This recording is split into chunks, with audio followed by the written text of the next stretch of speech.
Welcome to the Southern Ohio Synod podcast. I am Josh Broadbeck and I serve as the Chief Operating Officer and Director of Worship, which means I handle the day-to-day business operations and also plan Synod-wide worship events. I am so glad you have joined us for our episode today. In mainline churches, the word evangelism has been reduced to an answer to the question, how do we get more people in the pews of our churches? Evangelism is seen as a strategy or a plan that, when implemented, will grow our churches. When evangelism is reduced to a quick fix for congregational decline, then it loses its richness, and the congregation loses sight of what God is calling it to do. When I think about evangelism, I think about the acts in which disciples of Jesus engaged to tell others about Jesus. The tell-us or end point of evangelism for me is that another person will encounter the love and goodness and mercy of God by meeting Jesus. Thinking in this way, I have identified 5 layers to the practice of evangelism. This podcast will look at those 5 layers and offer examples of each. The 5 layers of evangelism are visibility, invitation, hospitality, integration, and witnessing. People need to know your congregation exists before they will visit your congregation. Once upon a time, there was a pastor preparing to interview for a call in a congregation. She arrived early to the community in which the congregation was located. Her reason for arriving early was to do some reconnaissance. Not only did she want to learn about the community in which the congregation was located, she also wanted to know what the community thought about the congregation. She visited a gas station, a fast food restaurant, and a local shop or two. At each place, she would ask those working there, "What do you know about this congregation?" What never ceased to surprise her were the number of times a person would answer, "I have never heard of that church." Even after describing its location, the best some could respond was, "Oh yeah, I drive by there every day. Don't know anything about the church or the people who go there." Visibility is important. Visibility is letting the community know that your congregation exists and that its mission is very different from any local business, community group, or social service organization. To improve the visibility of your congregation, I recommend that you pay attention to the following things. That you make sure that what people see when they drive by your facility is a place that is welcoming, well-maintained, shows activity, and is well lit at night. That you will consider what types of media can be used to reach those in the area, because different generations respond to different types of media.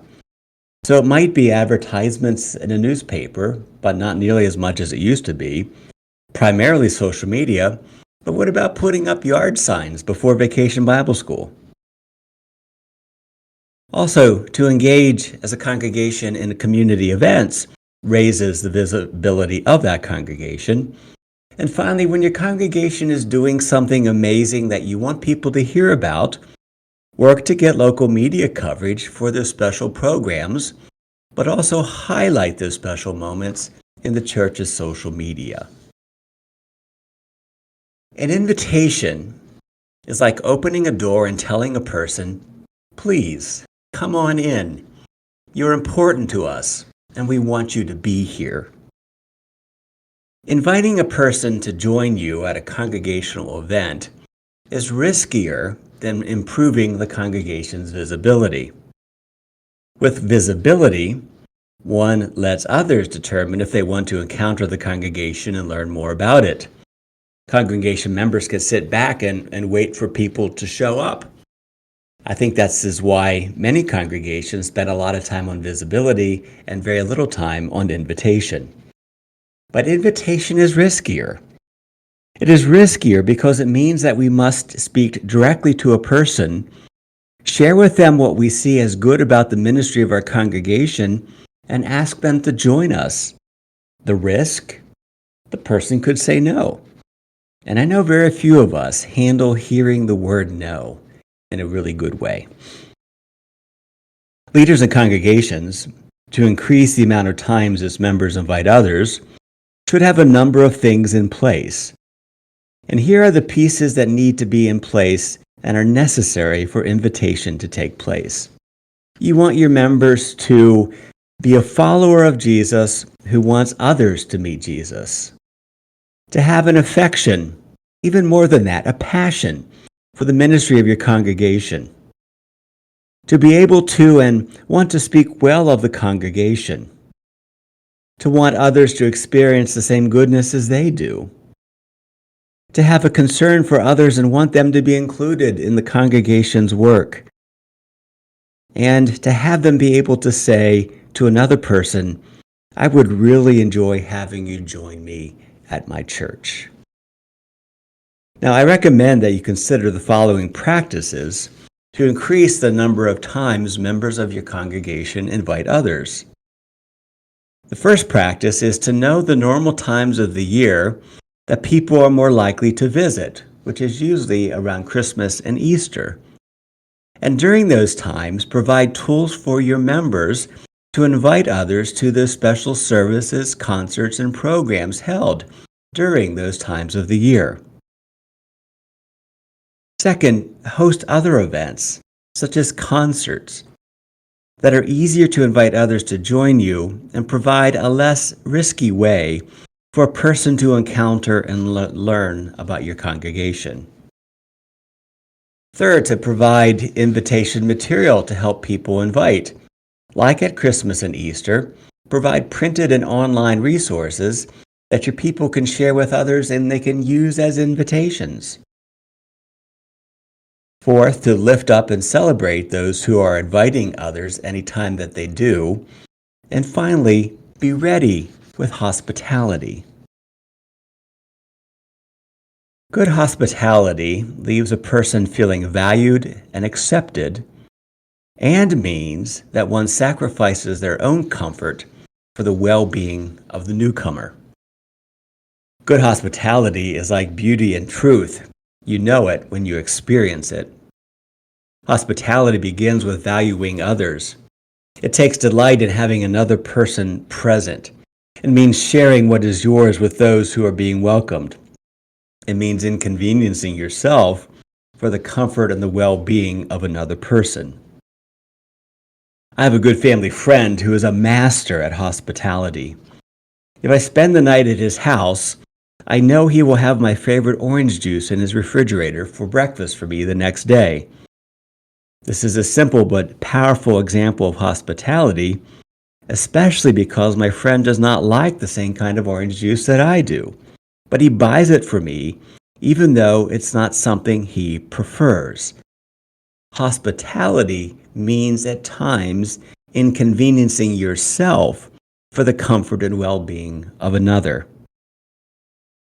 I encourage you to think about people with whom you have spent time that showed you amazing hospitality.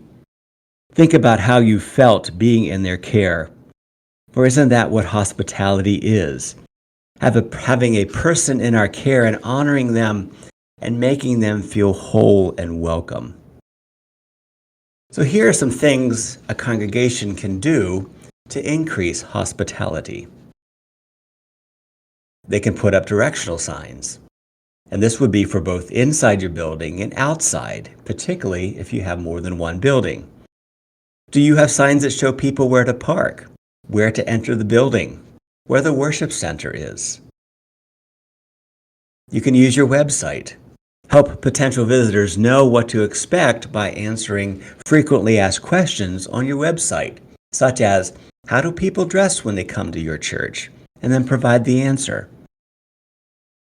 You can increase hospitality by knowing that people want to know what your worship service will be like before they even step foot in your building.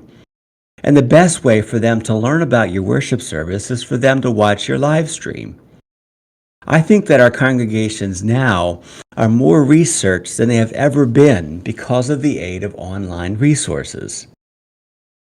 To increase hospitality, place people in the spots where a first-time visitor could be confused, such as when entering the building, which way should they go? Increasing hospitality might mean something as simple as using name tags, but not just for visitors, but for all people. Increasing hospitality means training greeters and ushers in the basic acts of hospitality. For example, in the congregation where I served for 15 years, our ushers would escort people to their pews. They did this because the pews had doors on them from the colonial days. And at times the doors were awkward and would stick during the summer and would be difficult for visitors to open. So ushers take people to their seats, open the doors of the pews, and make sure that the people are comfortable. To increase hospitality, identify spotters within your congregation. That is, people who have good interpersonal communication skills. Have them be on the watch for visitors and engage visitors in a hospitable conversation. And remember, you're not recruiting vultures who will swoop in on the unsuspecting visitor in desperation for new members. Especially that happens when the visitor is young. And finally, to increase hospitality, note, a person will decide if they're coming back to your congregation within the first 5 minutes of their visit. So take a look at what people encounter in those first 5 minutes. Integration moves a person from the periphery of a congregation to being fully engaged in the mission and work of the congregation. Hospitality is the first step in integration. It is the necessary first step because it acknowledges the person's existence, values that person's presence, demonstrates affection for that person, and makes it clear that they are welcome. Integration moves from hospitality to fully welcoming a person into the life of the congregation, not as a visitor, but as a fellow disciple of Jesus. I rarely use membership language. More often, I will talk about a person joining the rest of the congregation in a life of being a disciple of Jesus. In my younger, more brazen days, I would start new member classes with, "We don't want you here as members. We want you here to join us in following Jesus." In integration, the priority is not getting new people to serve on council or preparing the coffee fellowship hour because longer-term members are tired of doing those things. I have found that when getting a new member to fill a spot or a seat becomes a priority, new people might get new jobs in the congregation, but they will be criticized for not doing them the way that they should be done or have always been done. The priority with integration is to fully join with a newcomer to the congregation in engaging in a life of being a disciple of Jesus. Jesus always sent his disciples out in twos. Discipleship is not a solo act. It is done within a Christ community. Now, a word of caution. Prepare oneself for displacement as people are integrated into the congregation. It's like when two people who have lived alone for years and then marry. Once they marry, they have to go from having the kitchen to themselves to having to share the kitchen with another, and having the bathroom vanity to themselves to having to share the vanity, or to having the walk-in closet to themselves and now having to share the closet. Integration causes displacement for people who have been part of the community. Here are some suggestions for integrating people into a congregation. First, identify partners. Some congregations call them shepherds, who will befriend the newcomer, invite them to church events, and help the newcomer feel included in ministry. Second, have a formal process for welcoming a person into the congregation. This could include meeting the elected leaders of the congregation, talking about how the congregation is structured, sharing stories about the life of the congregation. And I highly encourage you, when having elected and key leaders meet with newcomers, Have the leaders be ready to answer the question, how has being part of this congregation helped you better follow Jesus? Third, increase the number of people with whom the newcomer is connected. A few years back, a study was done of congregants. It found that if a person knew 4 to 6 people in a congregation, they were more likely to say they knew everyone in the congregation.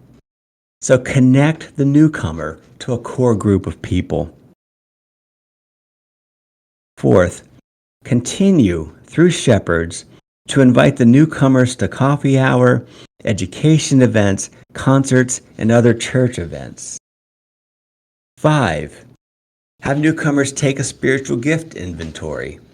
This is a broader inventory than a time and talent inventory, which asks about specific tasks to be performed. A spiritual gift inventory looks at broader categories like administration, spiritual practices, caregiving, hospitality, finance. 6, you may want to consider having newcomers complete a time and talent inventory. Here, however, is where we fail repeatedly when using time and talent inventories. People will sign up to help and are never asked. If you're not going to ask the people to serve who have volunteered and to ask them within a timely manner, then don't have them complete a time and talent inventory. 7, measure the newcomer's engagement and ongoing engagement through monitoring their participation in the disciplines of discipleship. And those disciplines are worship, learning, serving, giving, witnessing, and being in fellowship. And finally, have the newcomer fill out an evaluation. Have them comment on the visibility of the congregation and its reputation. Comment on the quality of the hospitality. Comment on their welcome to worship and their understanding of how to follow the worship service.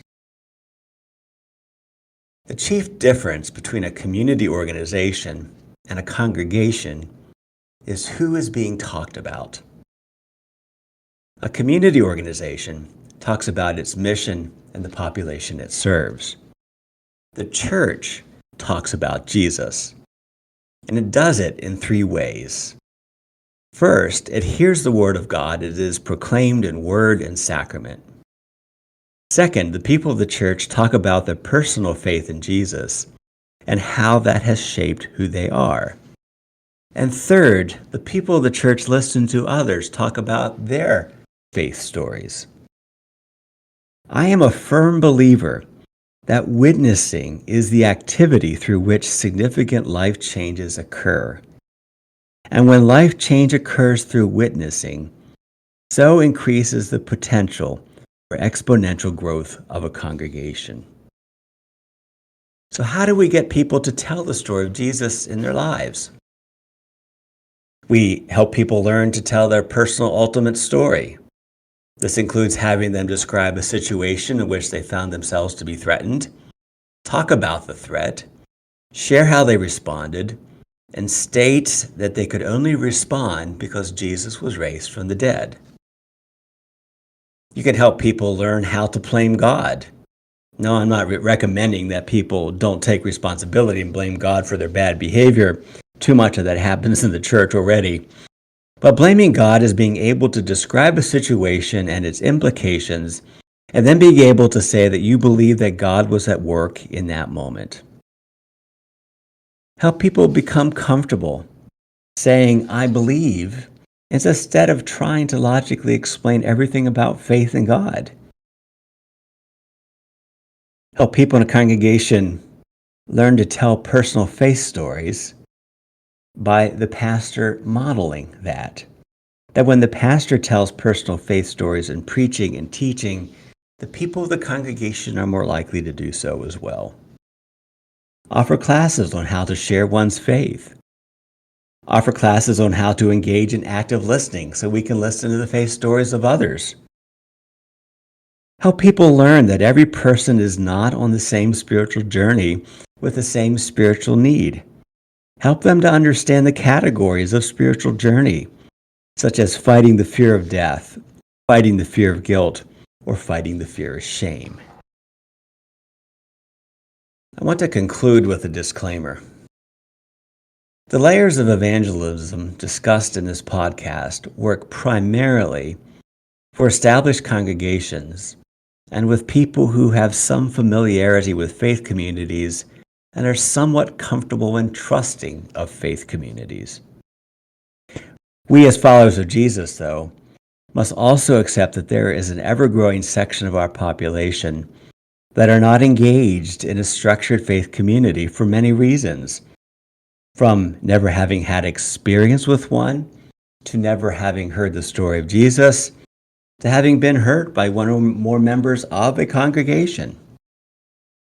Engagement with this growing population will take a very different approach to evangelism, which doesn't begin with visibility, but leaving the church building and engaging with people where they are in life.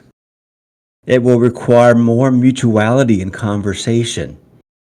It will require less theologizing and more of being able to personally state one's faith to another. It will require less hubris and this false spiritual superiority that can come with some believers.